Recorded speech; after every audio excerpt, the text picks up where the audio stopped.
Right, it's Booker J for TBFM, and we are at Highway to Hell with the opening band of the weekend. Beautiful Strangers, good morning, boys. Good morning. Morning. Yeah, you were the first band on yesterday. Last year, the first band of the weekend won. Yeah. Does that feel like a good omen for you? Or? We were told that late, but as we were about to go on stage, it was just alright, no pressure, okay. I actually interviewed that band in this booth last year. Really?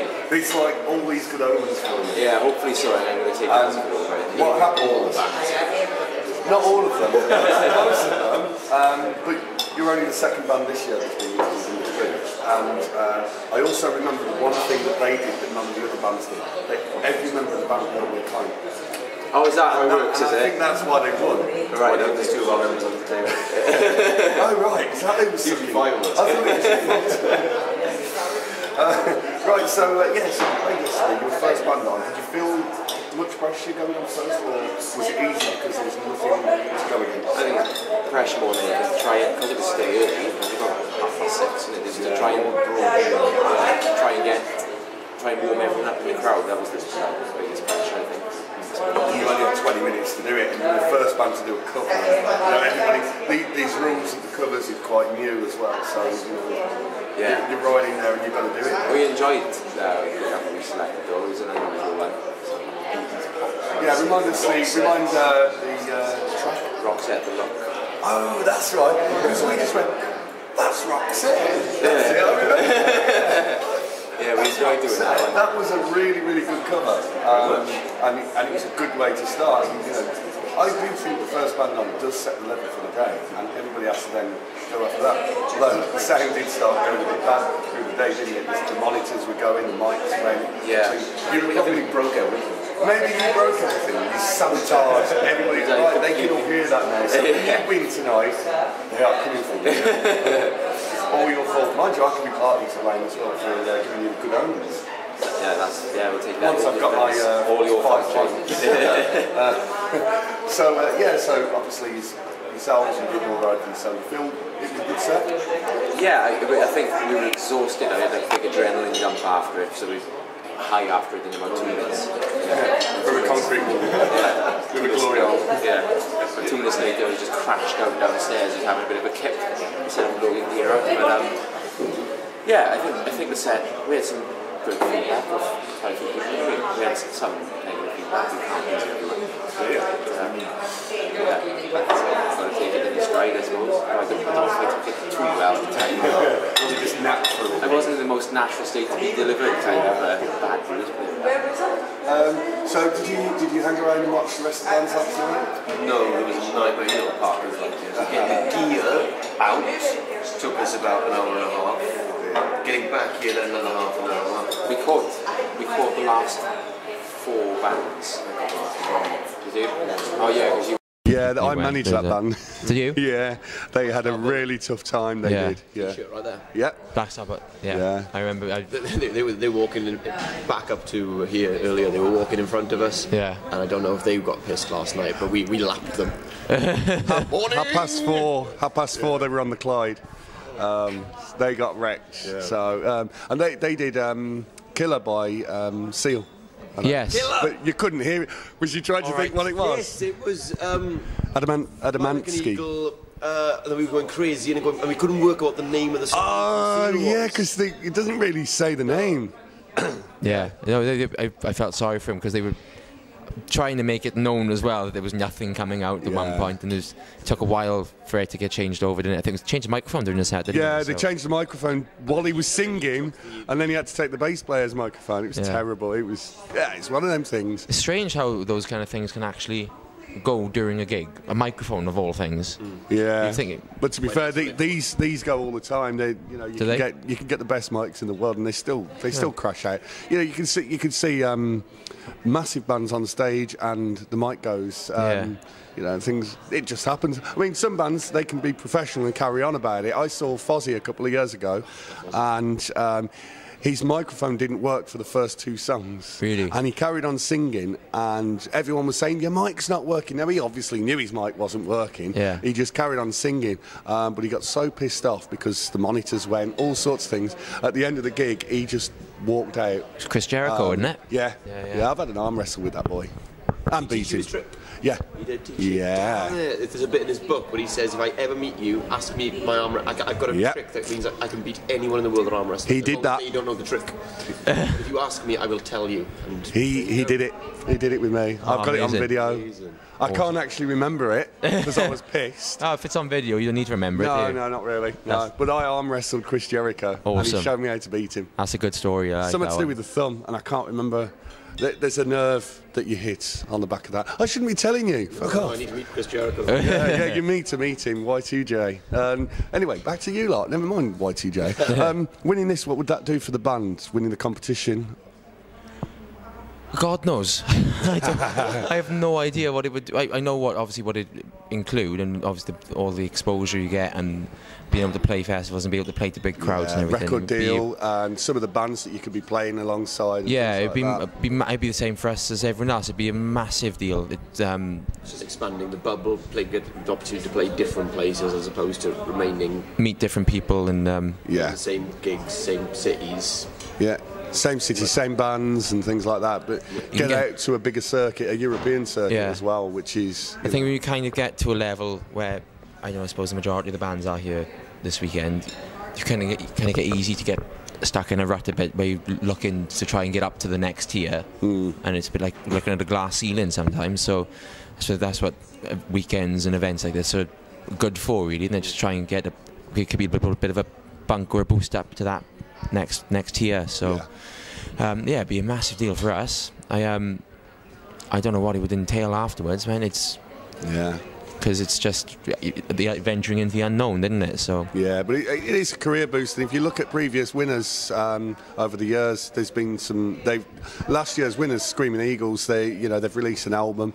They're going into Europe. They're playing with some major bands. This is all happened in 12 months, and it does have that X Factor effect on bands, but not waiting a year before they start doing it. It's immediate. As soon as you've won that competition, your life's going to change. It's boom. Well, the festival's in a month, so it's like, oh my god, it'd be absolutely unbelievable if we could. If we were fortunate enough to win it. It's obviously the competition's really, really high, but can't afford petrol, can't afford the competition. Got to get to North Wales. Yeah, it's only North Wales. Couldn't even point out Pwllheli on a map. That's what Google where? for. Pwllheli. Oh my god. I couldn't even... Next to Criccieth. We're Welsh, we can pronounce these names. Yeah. I keep saying the place that's next to Pwllheli, because that's what I call it. There's a place next to it and it's called Port Madog. And everyone goes, no, it's not. Port Madog. Yeah, that's the one. Yeah, I don't care for these Welsh words. They're not English, so just vote no. I mean, yes. We're in Scotland. They don't like us talking about that.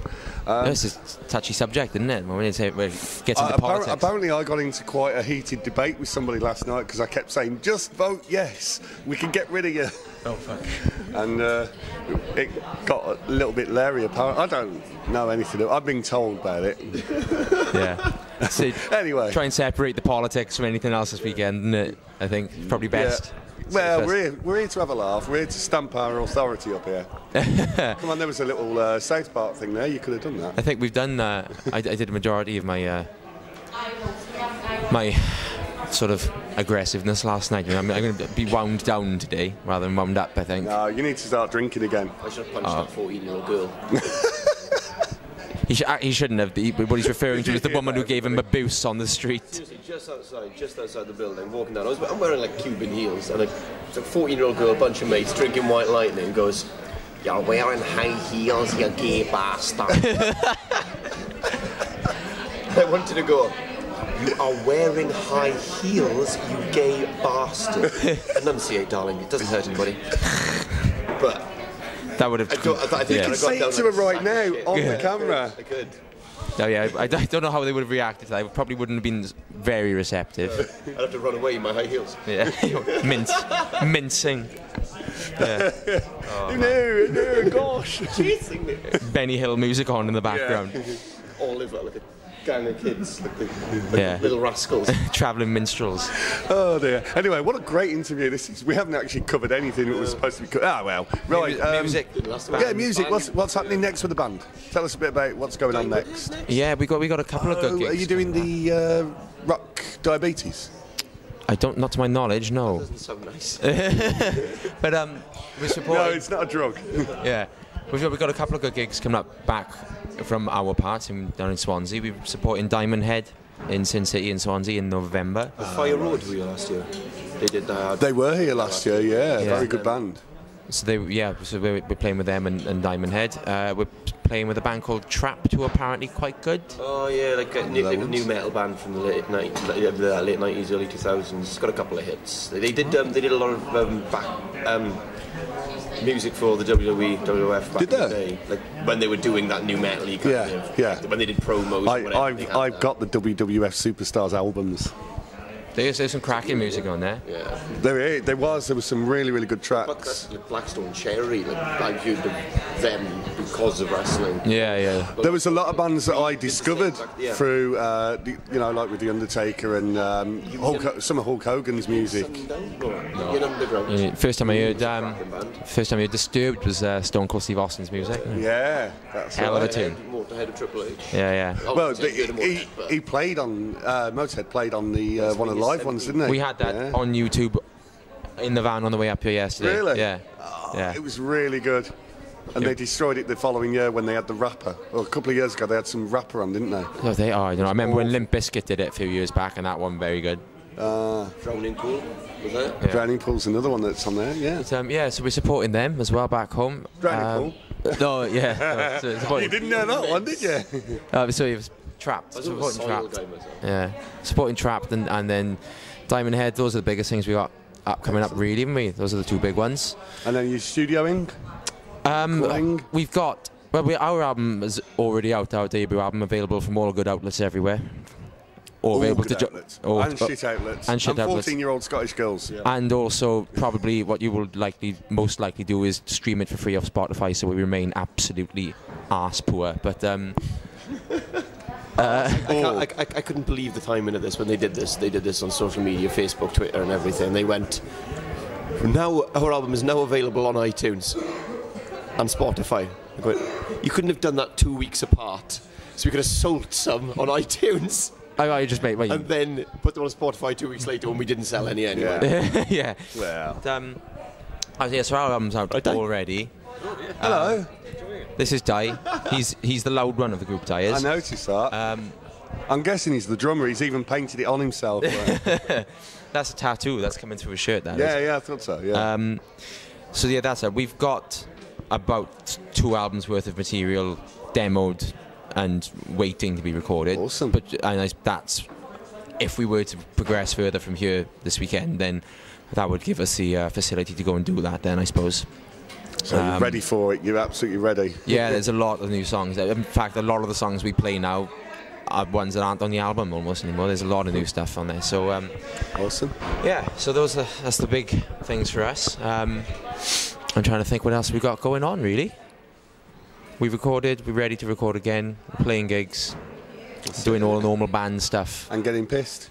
Threatening 14-year-old girls. Yeah, that's brilliant. The other way round, she was threatening me. Oh, sorry. Yeah. Okay. Right. Well, we'll leave it there then. Thank you for chatting to TBFM. Cheers, man. And I hope you get absolutely drunk tonight, because that's the plan. Yeah. I need people to get me drunk tonight. So remember the free pint. Saturday last night was our quiet night, and this is supposed to be our big one. So I'm looking forward to it. Oh, I'm not. Moment in a Weatherspoons. No We spent about been here for 2 days and spent about 12 hours in a Weatherspoons. Yeah, we're going to go out. It's the third biggest city in the UK, and we're in a Weatherspoons. Yeah, we're going to have a bit of a wander. Why not? Wander and explore. Right, thanks for chatting to TBFM. Cheers, man. Bye, Weatherspoons. See you soon. Bye now.